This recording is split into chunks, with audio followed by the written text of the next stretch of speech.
Good evening, ladies and gentlemen. How you doing? This is DJ Sam the Vet. Welcome you to another episode of Letters to My Mother. The picture that you see right now is my Aunt Cynthia Scott Hammond, and she was actually scheduled. Let's put in Cindy right up here if we can.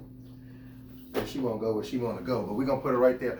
But she was actually scheduled to be the next guest on Letters to My Mother. She was my mother's youngest sister and the only surviving sibling of my mother's. So she was the only aunt or uncle or anything left in on my mother's side of the family.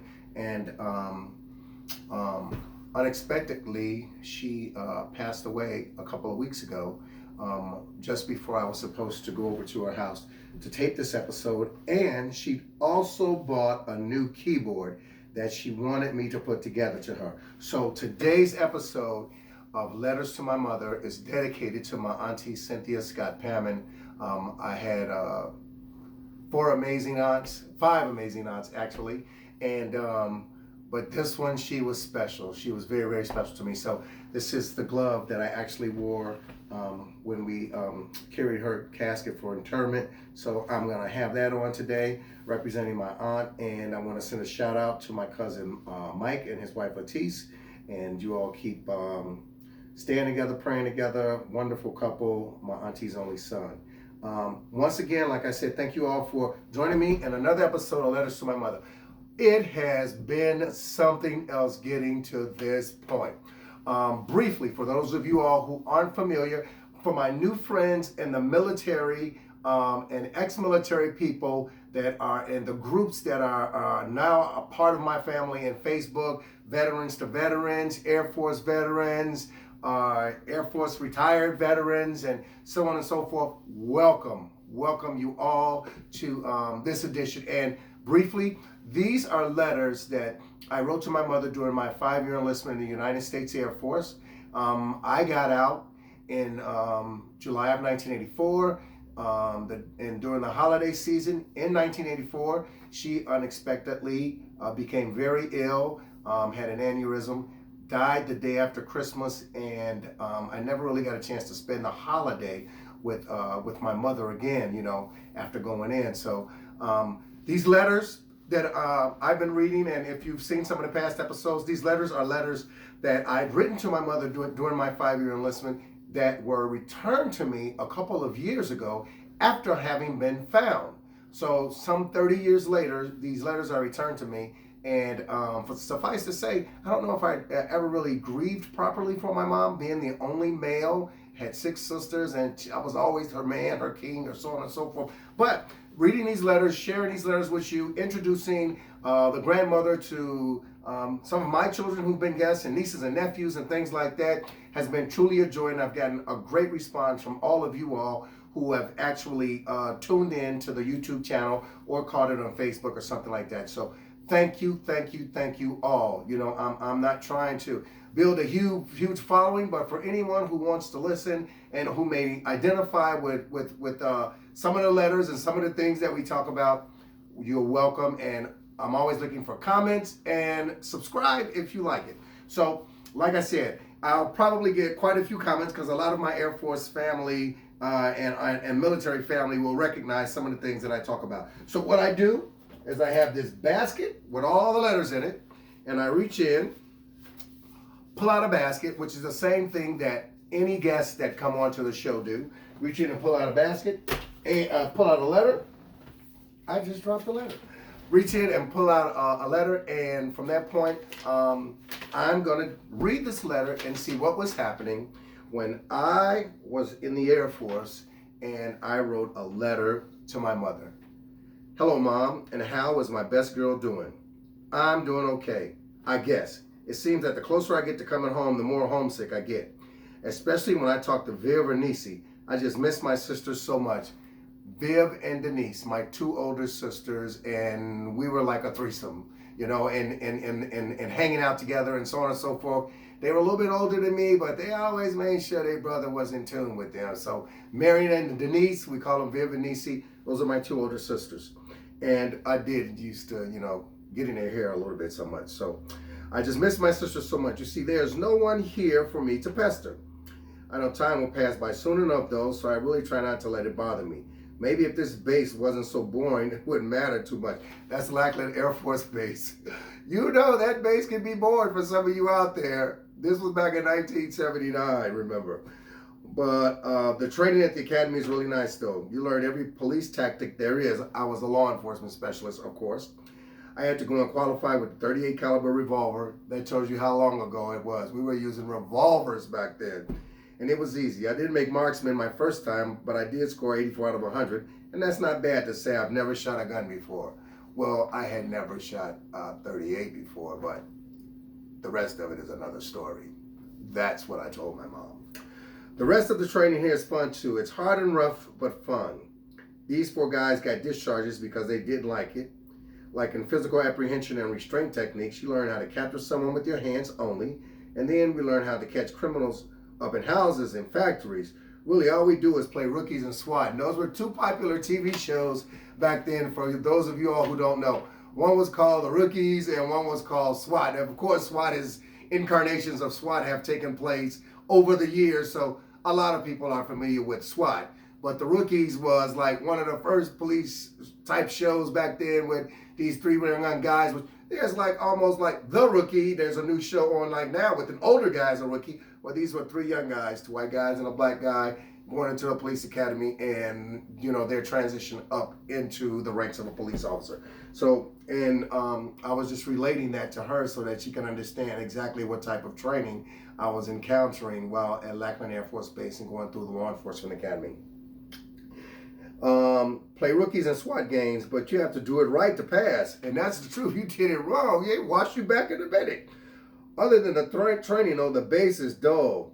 The discos don't jump. The disco was a club for y'all. If y'all don't know, discos back then, we call clubs discos.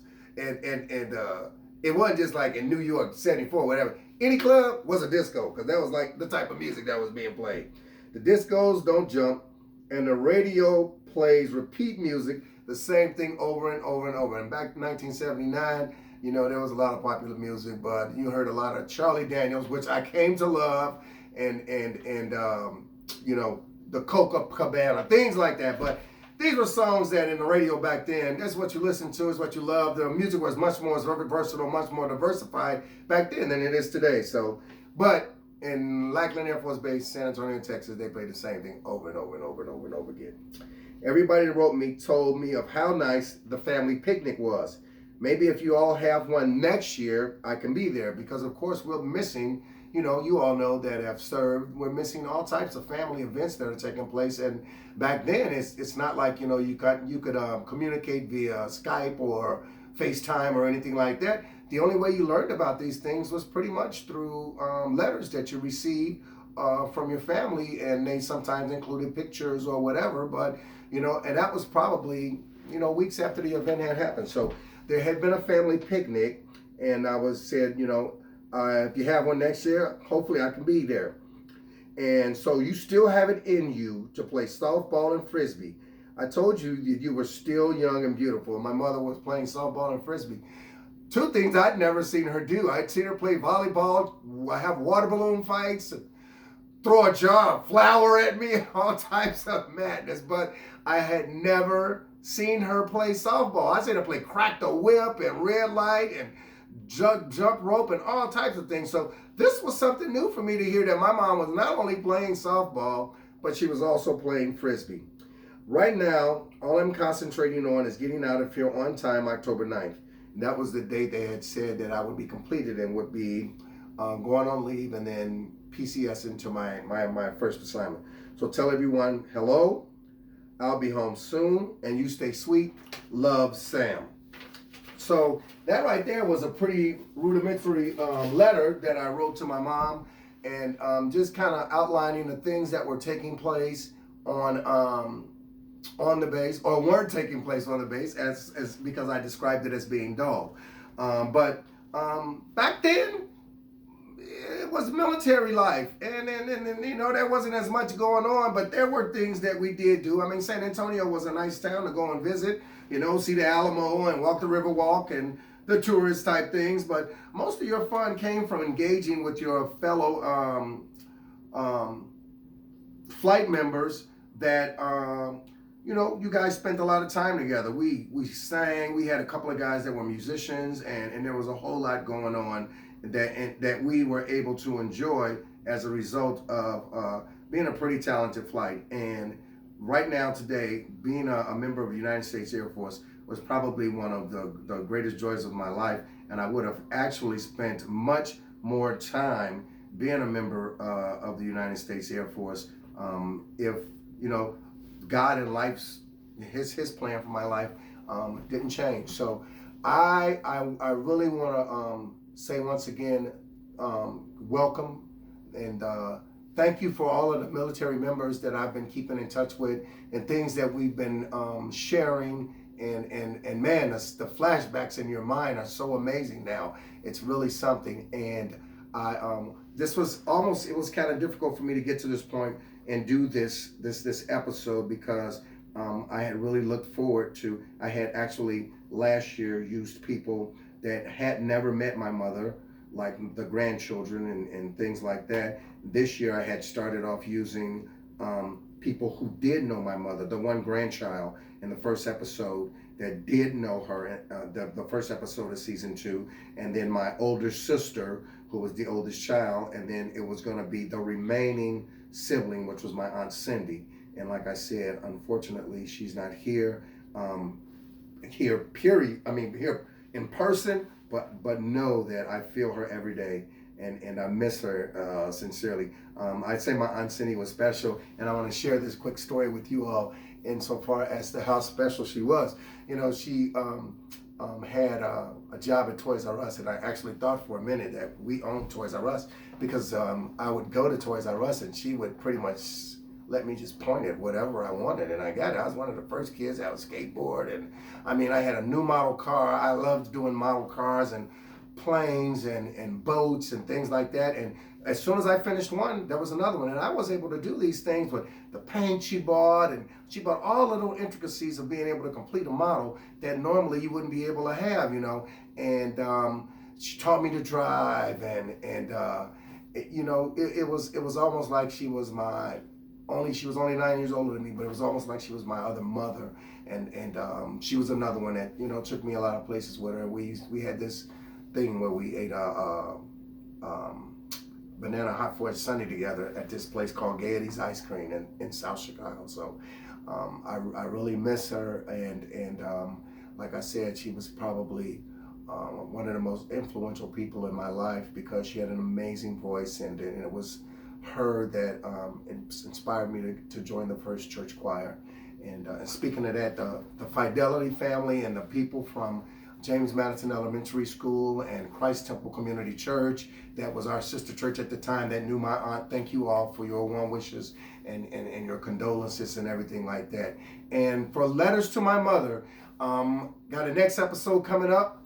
I'm gonna have, hopefully, I have a niece, my niece Marion Patton is better known as Marion the Chocolatier.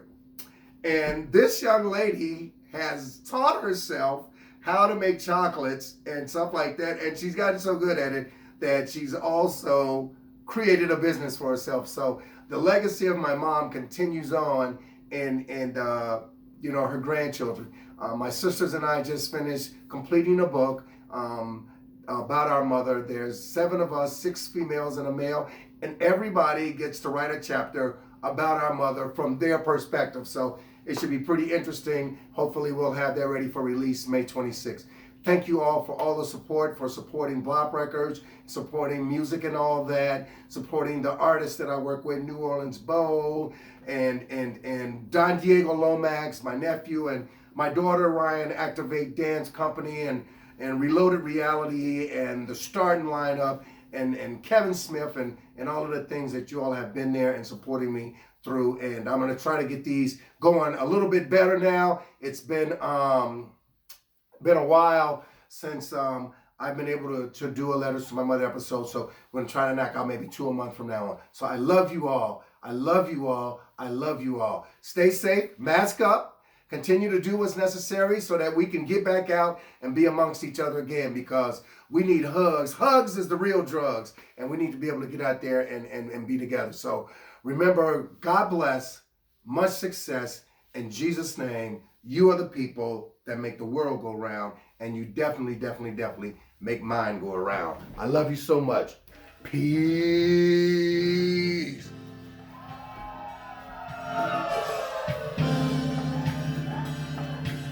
Love you.